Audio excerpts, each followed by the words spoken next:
Hey, and welcome back to another edition of Cherie Elizabeth Talk Sports. I am Cherie Louise Turner. I'm the host and producer of the Strides Forward podcast, and I'm here as always with my good friend Elizabeth Emery, who is the host and producer of Hear Her Sports, and she's got a great shirt on today for her podcast. Love to see that. And today, our big media topic is we're going to talk about NCAA and Title IX. But before we get to that, Elizabeth, how are you this week? I'm so glad that we're talking about Title IX again because it just seems like, we spent so many months leading up to Title IX and there was a celebration. And we talked a little bit about how, like my thoughts about Title IX really changed from when we first were thinking about the celebration part of it and me thinking like, oh, yay, but not yay, to, I'm so excited and happy that there's been so much discussion about Title IX and what still needs to be done. And, I'm glad people are thinking about it now. And I thought about it this past week because I did two things this past week that always set me off. So one was looking for posters. Yes. And it never stops amazing me how few posters there are of women athletes, and particularly in comparison to how many posters there are of male athletes. And I really love sort of the vintage type posters. That's what I'm particularly looking for. However, nothing exists that's current either. So it's not like I can say, oh, it was pre-Title IX, so there are no posters because that was way back when. There still are no posters. And I just think it's just so weird. And I do have two coming. One is going to be hilarious. I just think that I have a lot to say about this one. And then the other thing that I did was I looked for shoes. And I have talked about this on the podcast also. I have small feet, they're wide feet. And it amazes me that I cannot find shoes that fit me. I mean, this is a huge problem. And I'm willing to spend good money. And it's just so hard. Why is it so hard for me to get equipment that makes riding comfortable for me? And Right. it goes back to some discussions I've had on the podcast again, which is, if the equipment doesn't fit the athlete or is quality that is low, which is another problem I find that, like I will find shoes in my size, but it's crap. I don't want to wear, Right. at my level, I don't want to wear crap. And it's not going to be as functional. It's not going to be as high quality. It's not going to feel as, it's just not going to do what it's supposed to do as well. So is that going to prevent beginning athletes from continuing in the sport that they're looking for this equipment for? There's just so much. Again, this gets to my web, that there's so many little things that we don't think about that are impacted by things like Title IX. And that's why Title IX is so important. Right. So Yeah. that's my happy Downdy update. Well, and I just wanted to make one quick comment about your shoe issue. And I know you're specifically talking about cycling shoes, but I think Correct. the same can be said with other types of shoes. Although I do think that the running industry has done a pretty good job. I will agree with you. I've never I haven't in many, many years had a problem finding shoes that fit. And there are lots that are actually quite wide, which I also have a wide foot, but a larger foot than yours, I believe. And I've found shoes that fit for a long, long time. But the one thing that always amazes me about, here you are, you're ready to spend the money, you can't find something. There's no way that you're alone in this. And that there are companies that are leaving money on the table for, a variety of reasons, I'm sure. But it just surprises me that in these competitive markets that people aren't trying to get a leg up by going after these markets that aren't being served. So it's always surprising. And I'm glad you brought up running because I think it's so interesting because there are so many women who run very visibly, and there have been. And I think, just from an outside perspective, it seems like the industry has embraced female runners. And I would not say that is true of cycling. Cycling, for a long time, there was no female people who worked at bike shops, no mechanics, no nothing. The highest level of the government, like the UCI, they're all male. It's just, it's a very male dominated industry. And so here it is showing up in my damn shoes. Yeah, and I will say, and I don't go to a lot of bike shops anymore, but I did work in bike shops for many, many years in various different cities, and it was mostly men. And I find that still to be true. When I go into a Yeah, bike for shop, sure. it's almost always all guys, which that is a whole other That conversation is, yeah. because I think it is a huge mistake for bike shop owners, but I will leave it at that. Yes. But I actually have just slightly, I guess, more uplifting news because I'm here to show my T-shirt, which I'm super excited about. It's from Black Yay! Rosie Media, which we talked about a few episodes ago, and you're doing the poster thing, and I'm excited to get some T-shirts. I had another T-shirt a few weeks ago, and I was really excited to get this one. So yeah, so that's really my news I is, love I it. wanted to support them. And, I've been visiting the website and they've got some new articles up. And of course, Black Rosie Media is the first sort of online media company to support Black women, sports writers, and other BIPOC women who are sports writers. And they're just, they're brand new. I realize they're just about 2 months old right now. And, they're off to a good start, and I'm just really excited for them. So I I was am too. excited to And she support does a them. great job. Yeah, Erica does a yeah, great job. yeah, Yeah. yeah. Erica Ayala does a great job with all that, and she's got some people helping her out, and yeah. So just always looking forward to more to come from them. So yeah. Great. So we're going to move on to our media section, and yeah, we're going to talk about the NCAA and Title IX. And I think the most important thing to start this off is the fact that the NCAA is not beholden to Title IX. And I will say that I did not realize this. And we did look into an article that came out of Global Sport Matters, and it was written at the end of last year. And they pointed this out very clearly because, that question came up, and they're just like, actually, NCAA does not have to abide by these standards. So, Elizabeth, I'm just going to throw it right back to you and say, hey, what do you have to say about this? That article was awesome and completely fascinating, and I'm just not surprised. Right. They seem like a very aggressive organization, and I did look up their leadership, which was not super easy to find. I mean, but findable. And there's a lot of women in there, which I found sort of surprising. I had expected to find a bunch of white dudes, but there were definitely, it was mixed, so that was good. Uh, but for people who don't know, NCAA basically took over the equivalent women's organization. This happened in the 90s, and I'm getting this from this book, We can't see the which title, so can you read it? I will. It's A History of Basketball for Girls and Women, and we will link it. It's written by Joanne Lannin. And I was looking particularly at the growing pains in the 80s, and the whole chapter is basically how the NCAA took over the collegiate umbrella of women's sports. And it was essentially, go find it, read it yourself. It was essentially a hostile takeover. And, Interesting.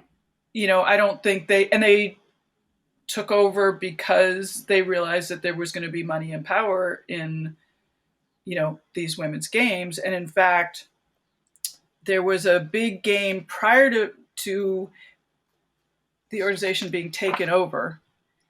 And it was the AIAW was the organization name. And they had, huge numbers of fans. They had a big following. It was all great. And then, it was taken over by the NCAA. And, then we know what happened. And here we are today. Right. And, and it was interesting because this article, which we will link in the show notes, and I encourage people to go read it because it's really well written. And it highlights the fact that the NCAA sort of purposefully squashes down everything that isn't men's basketball because that's where they're making all of their money, and everybody else suffers for it. And, one of the things that made me think of, Elizabeth, is the fact that you and I talk a lot about like women's sports is growing. Like, why aren't we seeing this reflected in the media? And why aren't we seeing the growth that we should be expecting to see? And it's like, oh, because there are forces that are very purposefully not helping and in Correct. fact hindering. And there were two things that came up, and I do not know all the ins and outs of the TV deals that go on. I think they're quite complicated, but suffice to say that they really, really favor the men's game, and they really, really diminish the women's game. And also the same thing can be said for sponsorships, that the women get sold in with these like lump sponsorships that go to lots of different sports. So they can't work with sponsors that are specific to women's sports, which would really help, but the men can. So it's just all like, it's one thing after another that makes it so that the women's game is not highlighted and the men's game is. And it's very purposeful. Yeah, and that made me think, like, why? I mean, particularly now when women's sports has shown to themselves to be profitable. Like, why is it the why is NCAA still holding on to this model of basically only promoting men's basketball? It just doesn't make sense to me. But there must be some reason for it. But I don't know. Because change is hard. Well, I mean, seriously, like, we've always done it this way and it works. Yeah. It is tried and true and it works. I just can't think of any other reason. So, well, it may also be that they've never been held accountable in a real way. Like when we talked about last time, where the government, the federal government, who needs to keep track of stuff, just isn't following through mostly. Yeah. Well, and every time somebody brings a case to the court that is a Title IX case in regular schools that do have to abide by Title IX, or in the schools where they have to abide by Title IX, the schools always lose. But because the NCAA isn't beholden to these things, they can say, like, we're all about equity, which is what they say, right. And then not do anything about it. And they cannot be held accountable. So it was interesting to me because I had gone under the assumption that when there was, the big blow up with March Madness, with Sedona Prince doing her video that everybody was very offended by, rightfully so, showing the discrepancy between the gyms, and then lots of other things came out. They only made changes surely because they were embarrassed and people were pissed. But it wasn't because they had legally done anything wrong. And I had really thought that was a Title IX violation. I thought that that's what was being brought up. So, the error's on me, but they, like, that's just how they operate. And they don't have to operate any differently. One of the things I thought it was interesting about this article too, is at the very end, they're just sort of like, maybe the NCAA should just go away. And I was thinking, the same, well, yeah. So Muffet McGraw, when she was on the podcast in episode 104, she talked about this. And it was interesting because she was talking about sort of the structure of the NCAA and how women's basketball is subordinate to men's basketball. So, like, the top person of women's basketball comes under the leadership of somebody in men's basketball. The structure is flawed. Well, the structure is sexist. Well, yes, yeah. But and I bet that it's based on what I was talking earlier about this other organization that they they brought into the NCAA, and I'm sure it hasn't changed since then. Yeah, but what amazes me with some of these institutions is that they're already behind. Like it's just so interesting that all the rest of us can see the writing on the wall and what is to come, and yet there's just this huge lag. Yeah. And it is interesting to me in a world where so much of the world moves fast, and we're the United States, like, we're the place that really pushes the envelope on technology and lots of other things. But there's some stuff, I mean, so obviously we're so far behind, and to my mind, very much going backwards in lots of ways. But anyway, when there's money to be made, the US is usually pretty good about getting their act together and taking advantage of money-making opportunities. And this is a situation where they absolutely aren't. And the only thing I can come back to is sexism. And we're seeing it in lots of different areas. So, I mean, I shouldn't be so shocked.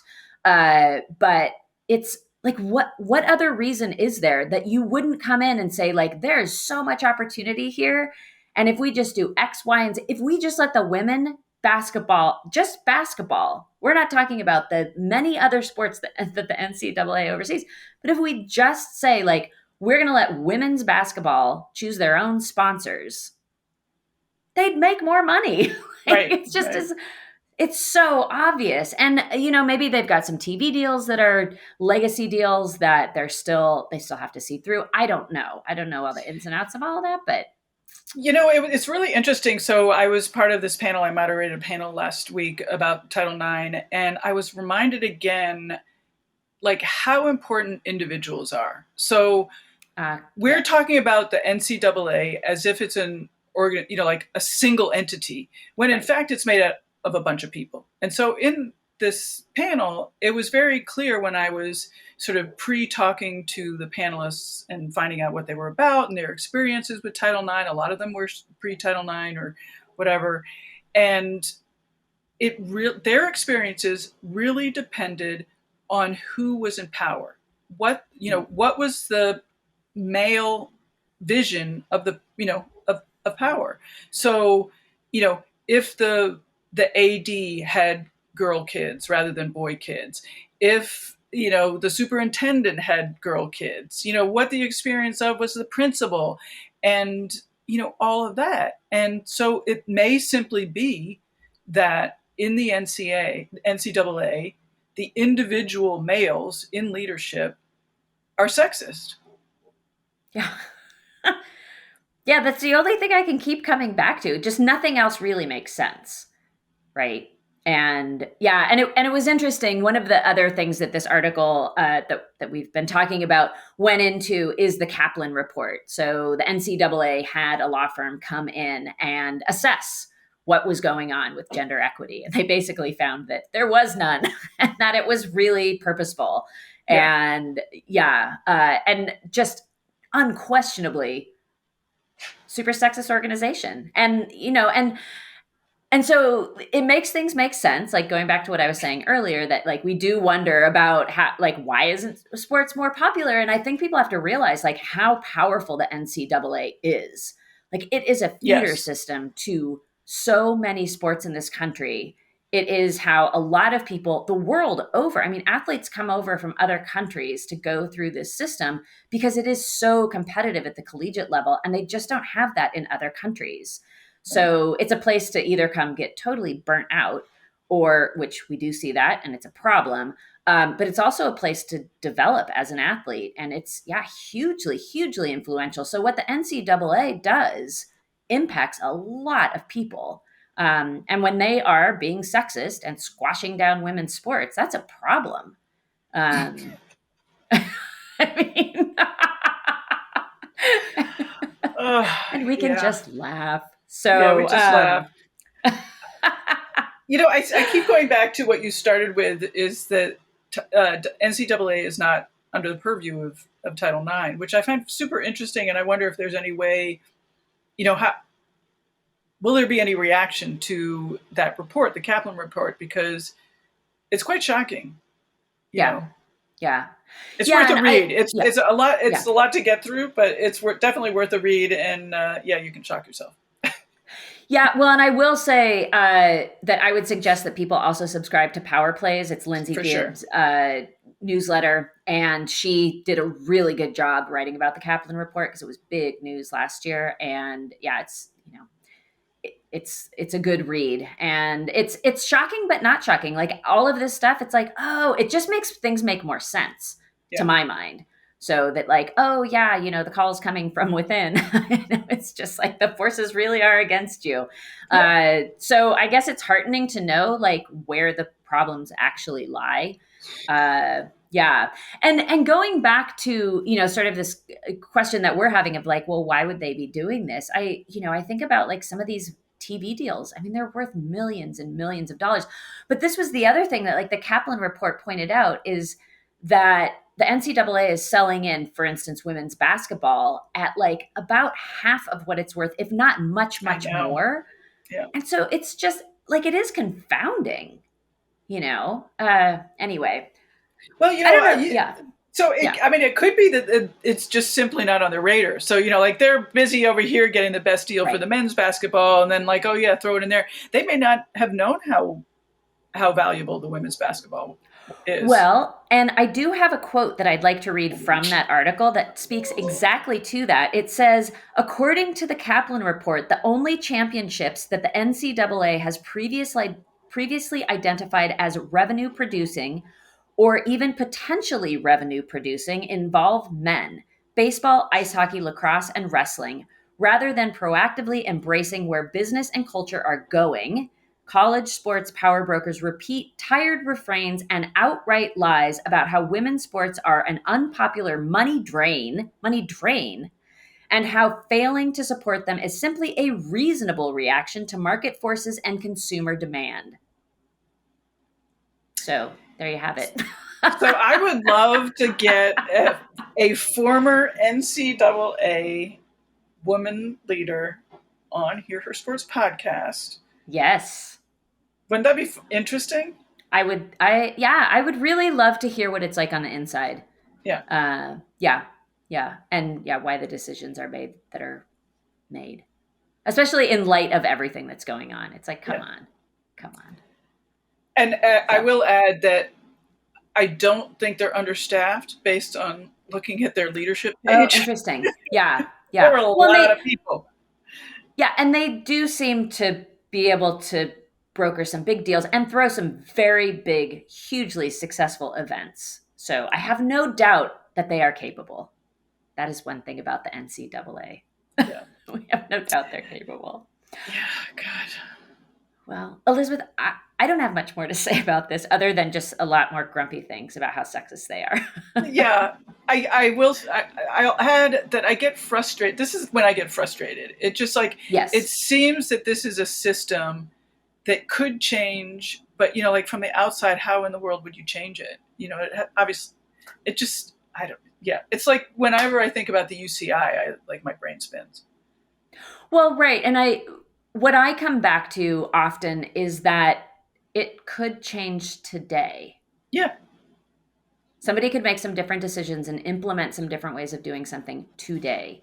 And I love going back to the example of the movie This Changes Everything, because there are some really fine examples of executives, because it does have to come from somewhere where people have power, right. But I go back to that movie because some people did take the initiative and they made change. In very short order, things changed.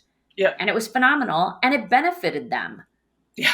They made money. They made more money, and they were, in this instance, I'm thinking of the situation where more Black people got hired to make TV shows and more women, and, they brought in some diversity of voices, and oh my God, they had some really successful shows that were different and interesting, and people loved it because it wasn't the same old stuff. And that's what I feel like the NCAA just serves us up, the same old stuff. So, and, at some point they're going to start to languish. I just, Well, I've never until very recently have I heard discussion about disbanding the NCAA or what the other models are in other countries and things like that. Yeah. And I think too often we hear this discussion, I used to hear this all the time about how, this is a Titanic, it's hard to turn a Titanic. And like you pointed out, I know things can change overnight. And I'll give my very tired, often used example of here in Cleveland when the MAC tournament is here and the women's games are at 11 in the morning on a weekday. That change could happen today, but it's been just like make a new schedule. That's my point. It's not that hard. So, why do the guys, it's just obvious. Why do the guys get all the great spots? Switch them up. Yeah. But we saw in our tennis example recently that, that still goes on in other places too. Yes. The French Open. So. Anyway. Oh, Elizabeth, we've had another uplifting session talking about women in sports. How delightful. But I'm going to end with my last thought was that I do like the fact that you brought up that this 50th anniversary of Title IX has brought up this discussion, because you and I have no doubt, would not be having the same conversation if this hadn't all gotten roiled up again. Right. And so I do really appreciate that we have this time of reflection and looking at what needs to change. So Maybe this changes everything. Maybe. All right. Well, I'm going to sign off for the both of us. So I am Cherie Louise Turner. I'm the host and producer of Strides Forward. I'm here with Elizabeth Emery, the host and producer of Hear Her Sports. Thanks so much for joining us. Till next week. Bye-bye.